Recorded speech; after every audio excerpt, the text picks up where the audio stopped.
Well, just as governments across the West are beginning to crack down on the so-called unvaccinated, we are also seeing, I think, an intensification of the social media censorship regarding any sort of inquiry into the jab, which I guess I'll go back to calling it that. Maybe that won't trigger the new and improved YouTube algorithm, which seems more determined than ever to stifle any sort of speech related to this topic. And that tells me that the people who I'm hearing, who are being censored, are over the target. Now, to me, what triggers my spidey senses, which seems most suspicious about this whole situation, is the way in which it's being forced on people. And just from a praxeological standpoint, if you're having to force folks to get the jab, that means that they don't want it. Because if they wanted it, well, then you could just not force them and they'd go do it themselves. You wouldn't need men with guns to come and arrest them for going outside without their jab. Since there are so many skeptical people, something much easier than threatening folks with prison time or with, just generally taking away their civil liberties, it would seem much more effective to just try and persuade them. Whatever their concerns are, you just clear those up, and then people would say, you know what, I guess this is probably a pretty good idea, and so I'm going to go get my jab. But that's not what we're seeing at all.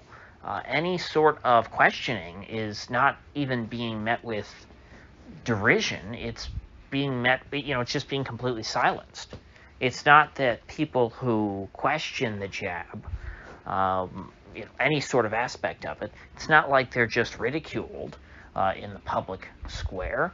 They are shut down completely. Good example yesterday was when Rich Barris of People's Pundit Daily, which is a good YouTube channel,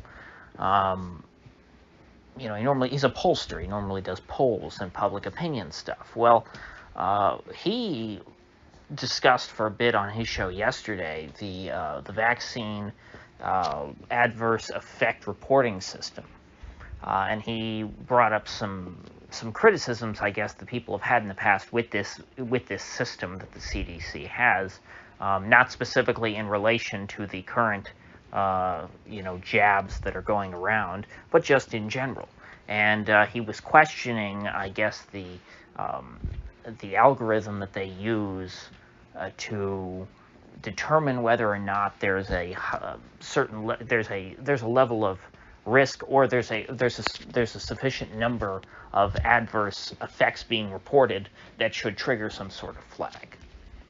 And Rich, looking at this as a statistician, was making the point that it would seem that the algorithm that they came up with, the function that they came up with to determine whether or not the adverse effects being reported were significant, it seemed like the formula heavily underweighted any adverse effects. Now, unfortunately, before he could get into too many more deeper details, which I would find interesting, because again, math and statistics is Rich's profession. I'm not an expert in that, although I could try and look into the stuff myself. I probably will at some point, just since it's been censored. But I was interested in hearing Rich's professional opinion on how that was calculated. But YouTube took down his stream, in the middle of his show. And I was able to catch the rest of it on Facebook, which for some reason did not take him down. And he didn't realize for a long time that he was still broadcasting there, so there wasn't a whole lot going on. But whatever this is, I guess I'm going to try and dig deeper into it myself. It seems like this line of inquiries has really struck a nerve. And especially when you pair this with the analysis of Chris Martenson from Peak Prosperity earlier this week, his video, which thankfully is still up, about Pfizer's 6-month study of the jab, it raises some questions that you would think should be answered. And actually, I thought it was interesting that Chris's opinion was that this study that Pfizer did was, not only a poor study, but it probably understated the benefits of the vaccine itself. And so not all of the questions and criticisms of this whole process are necessarily to the detriment of the jab. Some of them are complementary to the jab. It's just a matter of, what is true and what is not true, and people honestly trying to get at the truth. But whether you think the truth in certain cases, happens to lean in, more in favor or less in favor of the jab than the official narrative would lead us to believe, than the official summaries of this data would have you believe, you are not really allowed to say that, which I find very strange. You just have to be in lockstep. And frankly, this is just not the way that people who have the truth on their side tend to act. This is typically the way that liars tend to act. And so, obviously, I'm trying to be very careful here myself, since I'm talking about other people being censored, and I think I'm doing a good job of it. But there's a lot that's come out in the last couple of weeks that would just seem to signal to me that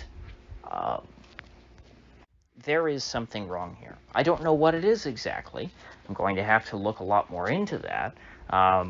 But I'm seeing a lot of red flags go up, which is encouraging me to investigate matters that that prior to this week I didn't have much interest in, because I just didn't think that they were that controversial. Now, if this video still gets taken down, it will be up on the B word, which I believe we're not allowed to say on YouTube, BITCHUTE. I think you know the one I'm talking about. And if this one gets taken down, I will do a follow-up that will be an exclusive to that other site. And if this doesn't get taken down, I'll try and upload a follow-up once I do, if I have time to look into this a little deeper and learn a little more about what these potential problems are. I might try and make it YouTube friendly enough to where I can upload it here too, but no promises on that. If I do end up putting an exclusive over there on my channel on that site, I'll say it here. But if I remember correctly, you cannot link to that site from YouTube. There's a lot of social media sites that do not want you linking to that alternative video site. I think Jim Bovard is correct when he refers to the unvaccinated as COVID kulaks, because that's how it feels like these people are being treated. There's a lot that's being blamed on this blanket group of people, and it really does. The best analogy really is the kulaks. And for those of you who don't remember the kulaks or have not heard of them, in Stalinist Russia, the kulaks, I believe it was under Stalin, maybe it was still under Lenin, were the last remaining small private landowners. They were, I guess, the closest thing you would consider to be middle-class farmers, although in reality they would probably be considered very, very poor by any standard that we're familiar with today. And obviously the Soviet Union wanted collective farms. They didn't like having these small farmers who grew food on their own land. They thought they were very bad people, and so they blamed all the problems on the kulaks and said, oh, this is terrible, these kulaks got to go. And eventually the kulaks were eradicated. In hindsight, however, it's very clear that the kulaks were not the cause of all these problems, just like the Jews were not the cause of all the problems for the Germans. The Soviet government just wanted the kulaks out of the way because the Soviet Union hated private property, and these were private property owners, some of the last few, and they wanted to completely eradicate the institution of private property from Soviet society. And likewise, I think that as time goes on, it will become increasingly clear, even more clear than it is right now, that the unvaccinated are not responsible for all the evils that have been attributed to them and will be attributed to them in the future.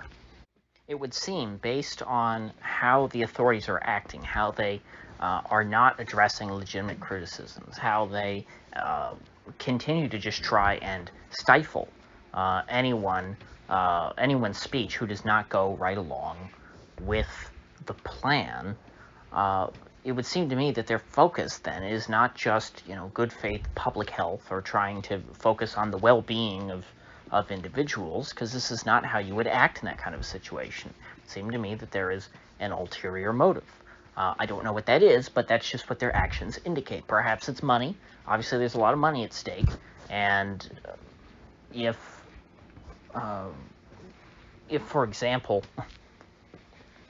there was some kind of drug that was out of patent, let's say, that might have been effective at treating this virus, that is something that might have been very inconvenient for the companies who have dumped so much R&D money into these vaccines. It's just that's just one possibility. I'm not saying that's true. I don't know that that's true. Not at all. But to just, ignore money and pretend like money has nothing to do with anything in the real world is beyond naive. And if I get censored for saying that, that's fine. I'm okay with this video being taken down, because that's something that should be 100% uncontroversial.